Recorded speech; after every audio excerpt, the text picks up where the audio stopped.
Hello, I am Caroline Hamilton and I am the guest curator of Women Artists of the Ballets Russes, Designing the Legacy.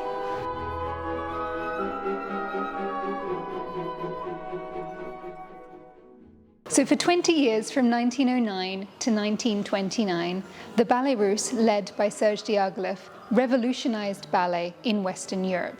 And that story has been told many times, particularly through the lead dancer, Vaslav Ninski, and the director, Serge Diaghilev. So Women Artists of the Ballets Russes aims to highlight some of the extraordinary women who worked both on and off stage in this company, including the company's sole female choreographer, the company's artists and designers, costume makers, dancers, as well as financial patrons. So the four main women that we focus on in this exhibition are choreographer and dancer Bronislava Nijinská, artist Natalia Goncharova, and artist Sonia Delone, and finally artist Alexandra EXA, who, although she didn't work directly with the Ballets Russes, she did collaborate with Bronislava Nijinská. So as you come into the exhibition, some of the first things you'll see are these beautiful designs and illustrations that show the company's lead dancer, Vaslav Ninski. And while he is very famous and very well known, what a lot of people don't know is he also had a very famous younger sister, Bronislava Nijinská.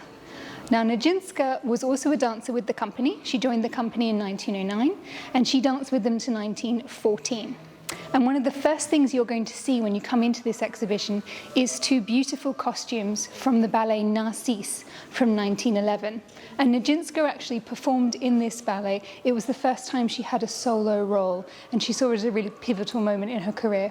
Now, these costumes weren't worn by Nijinská, these were other members of the company. But these date from 1911, and they were designed by Léon Bakst, and they really show the splendor of the early days of the Ballets Russes. They were made in Russia.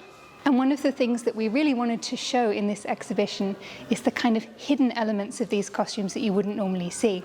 So actually this costume, the yellow one, has been displayed so the back is open and you can actually see inside, and you can see the labels that show the name of the ballet, the name of the character, the dancer that wore this costume, as well as the German customs label that had to be on every costume that came through Germany at that time. So the beginning part of the exhibition focuses on 1909 to 1913, just before the First World War, and that really shows the kind of splendor and opulence of the Ballets Russes that was really through the ballets designed by Léon Bakst and choreographed by Michel Fokine. But as we move around the corner, you get into the avant-garde years, and this is where we meet our second woman of the four women that the exhibition focuses on, and this is Natalia Goncharova. Natalia Goncharova was the first female artist to be commissioned by the Ballets Russes, and she was probably one of the most prolific. She was an avant-garde artist, and she had worked with Diaghilev before on a number of his exhibitions. So the first pieces you see are these beautiful designs from the ballet Liturgy. And this is quite interesting because this ballet was actually never performed. So these beautiful designs were created, the choreography was worked on, the score was even created, but the ballet never came together, so it was never actually performed. So these are a wonderful documentation of that process. The next thing you're going to see is this spectacular costume for the King of the Sea. And this ballet was called Sadko. And it was first created in 1911, but then it was redesigned with designs by Natalia Goncharova in 1916. And you can really see where she's bringing in her Russian folk art and her fantasy style in this costume. It's absolutely beautiful. And this ballet was actually performed in the US, on the US tour in 1916, when the Ballets Russes actually came to Texas. And it was Robert Tobin's mother who saw them in Austin, and I think that might have inspired her and then inspired her son to be so interested in this company. So as we're moving through the teens, we get into the late teens and we meet our third woman of the Women of the Ballets Russes, and this is Sonia Delone. And Sonia Delone was originally born in the Ukraine, but was living and working in France. And she was commissioned by Diaghilev to redesign the ballet Cleopatra. Unfortunately, on their South American tour, the train car that had the sets and costumes for this ballet caught fire, and they needed to recreate them. So she created these wonderful designs for Cleopatra, and her husband Robert created the designs for the set. So now we're moving into the 1920s, and this is when Bronislava Nijinská returns to the company.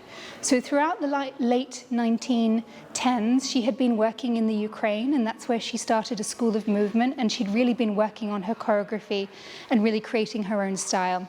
But she was forced to leave the Soviet Union, and she rejoined the Ballets Russes company.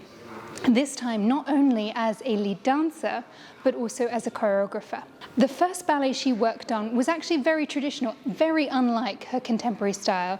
It was a revival of the ballet The Sleeping Beauty, renamed The Sleeping Princess. And these are some of the absolutely beautiful costumes that were created for this ballet. There was over 300 costumes. This was the last ballet that Léon Bakst created for the Ballets Russes. And you can see that no expense was spared. So after The Sleeping Princess, Nijinská began to be able to experiment and create some of her own works. So here you see one of her first works called La Renarde. And then as she gets into the mid-1920s, she begins to get more contemporary and more modern. And I think a lot of these works are actually still modern even today, even 100 years later.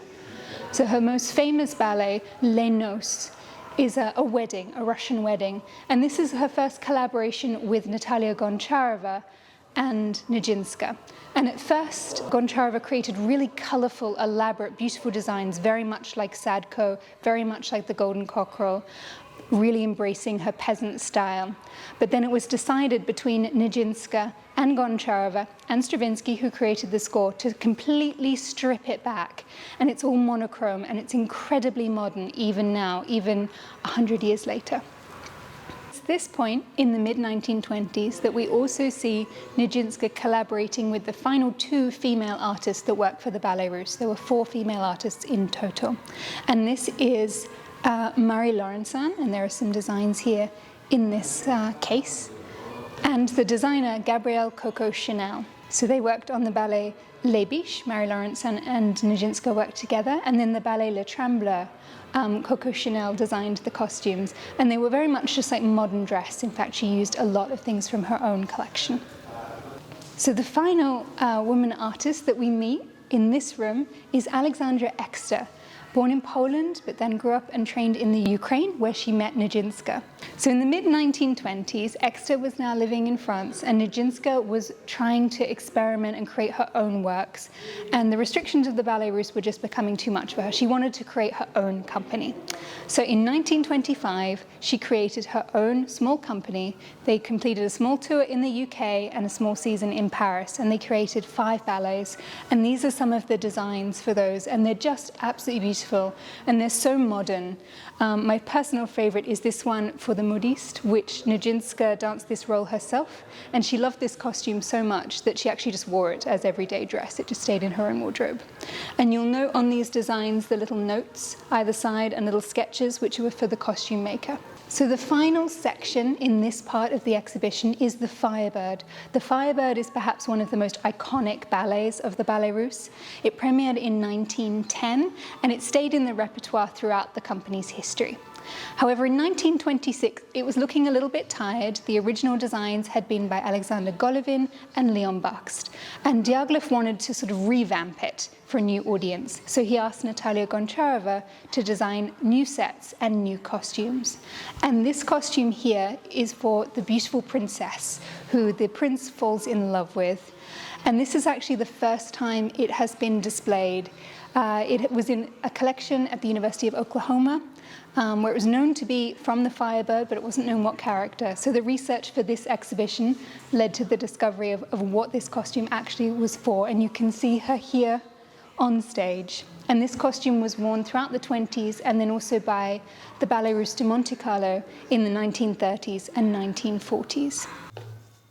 In this second section of the exhibition, we explore the legacy of the Ballets Russes, both through the company itself, but also through the incredible women that we've discussed in the first half, particularly in the work of Bronislava Nijinská, who later moved to the US and became an influential teacher, training many of the first wave of American-born ballerinas. But here we see the wonderful costume and tent for the Queen of Shamakhan. This is from the ballet The Golden Cockrel, which first premiered with Diaghilev's Ballets Russes in 1914 with incredible designs by Natalia Goncharova. and it was redesigned in 1937 for Colonel de Basil's Ballets Russes de Monte Carlo. And this is the first time that this tent and the Queen's costume have been reunited since the last performance in the early 1950s. This costume was made for the role of the Queen of Shamakhan, which was danced by ballerina Irina Baronova in 1937. And it was made by costume maker Barbara Korinska, who was a Ukrainian-born costume maker who worked in Paris and then later in New York, where she became influential in Balanchine's work. She actually designed and created many of his ballets across the 1940s, 50s, and 60s. But this is from her early work. This is from 1937, and the detail in it is absolutely beautiful. The way it is made is absolutely stunning. But there's quite a funny story. According to Irina Baronova, on opening night of this ballet in London at the Royal Opera House, there were no costumes. So Korinska was known to be quite a perfectionist and known to sometimes deliver her costumes a little bit late. So according to Baronova, they were all sitting, waiting in their dressing rooms, waiting for these costumes to arrive, and they kept extending the intermission, making it longer and longer, while they were all panicking. And then suddenly, through the window, she heard the sound of all these ambulances. Thought, oh my gosh, what is happening now? And they looked out the window to see 2 ambulances arrive at the stage door, and the doors burst open, and out jumped Korinska and her seamstresses and all the racks of costumes. And the show was able to go on. I don't know if that story is true, but I kind of hope it is, because it's wonderful. But this is also a really unique opportunity to see a piece of set. So this tent actually rose up out of the stage as the dancers approached.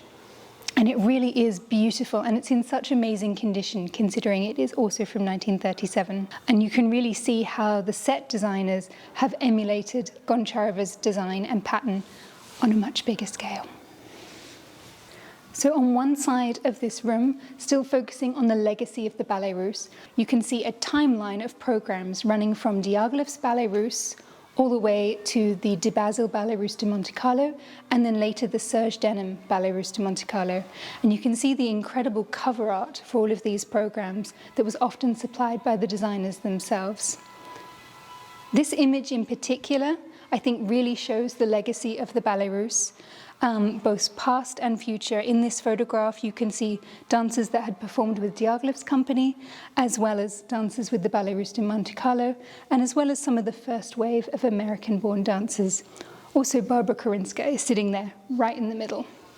And then on this side of the gallery, we wanted to focus on the legacy, particularly of Bronislava Nijinská in terms of her teaching in the US. So here you see in this first case some amazing scrapbooks from dancer Roman Jasinski, who trained with Nijinská, and his partner Sono Osato, who was actually the first Asian American ballerina to perform with a major company.